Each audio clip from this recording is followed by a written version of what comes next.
तो भाई लोग द मार्वल्स का टीजर ट्रेलर आ चुका है जो बेसिकली मुझे बहुत पसंद आया है, जहाँ पे हमें कैरल डैनवर्स के कैप्टन मार्वल, कमाला खान की मिस मार्वल और मोनिका रैम्बो की फोटोन को एक्शन में देख सकते हैं। और यहाँ पे हमें कमाला का जो यंग टीनेजर साइड दिखा है वो मुझे बेसिकली बहुत पसंद आया है। और हमारे कमाला का जो कॉमेडिक साइड है उसको परफेक्टली बैलेंस करते हैं हमारे मोनिका और कैरल का सीरियसनेस। बट ओवरऑल टीजर तुम्हें मजा तो देती है।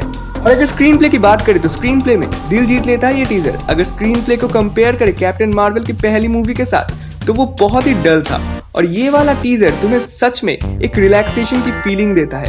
और बीच बीच में जो फनी पार्ट है वो मुझे पर्सनली बहुत पसंद आया है। और एक्टिंग एक्सप्रेशन मेनली इस टीजर में मुझे काफी बढ़िया लगा। सारे कैरेक्टर्स और मेनली मिस मार्वल का जो एक्सप्रेशन है वो काफी हद तक मुझे जेन्युइन लग रहा है। ठीक है, मानता हूँ कि लड़की कभी कभी ओवर एक्टिंग कर देती है, पर ठीक है ना, इतना तो सह ही सकते हैं। तो अब आते हैं मेन टीजर के कॉन्सेप्ट पे, जहाँ पे हमें निक फ्यूरी और मोनिका रैम्बो दिखते हैं सेबर के स्पेस स्टेशन में, जहाँ पे हमें ये पता चलता है कि वांडाविजन के अंत में मोनिका यहाँ पर ही आई थी।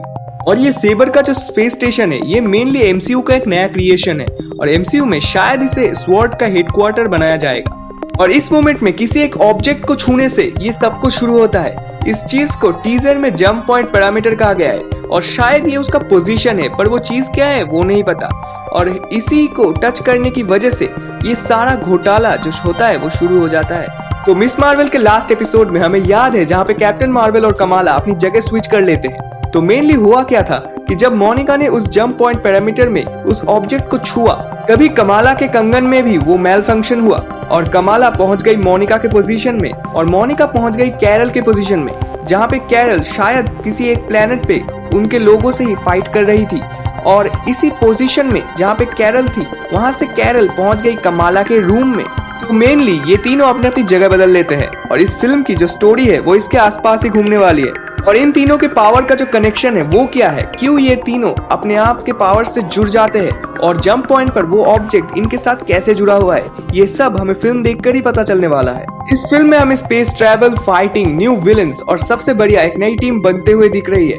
और ये हमें कुछ कुछ गार्डियंस के पहले फिल्म की भी याद दिला रही है। और अगर ओवरऑल बात करें तो ये टीजर दमदार था, और हमारे बीच में एक एक्सपेक्टेशन की छाप तो छोड़ के जा ही रहा है।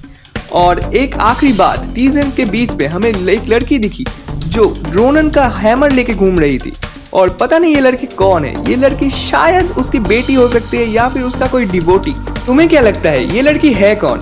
जो भी लगता है वो मुझे कमेंट में बताओ, और ये भी बताना कि ये टीजर तुम्हें कैसा लगा और तुम इसके लिए कितना एक्साइटेड हो। तो आज के लिए इतना ही। वीडियो अच्छा लगा हो तो वीडियो को लाइक कर देना, चैनल को सब्सक्राइब कर देना, और फिर मिलेंगे किसी और ऐसे ही बढ़िया वीडियो में। तो आज के लिए इतना ही, बाय। और अगर तुम्हें थैनोस को बेन 10 या फिर कैंग के साथ फाइट करते हुए देखना चाहते हो तो मेरे 40 सिनेरियो का जो प्लेलिस्ट है उसे चेक कर सकते हो, जिसका लिंक तुम्हें डिस्क्रिप्शन में मिल जाएगा। और इस बार सच्ची में बाय।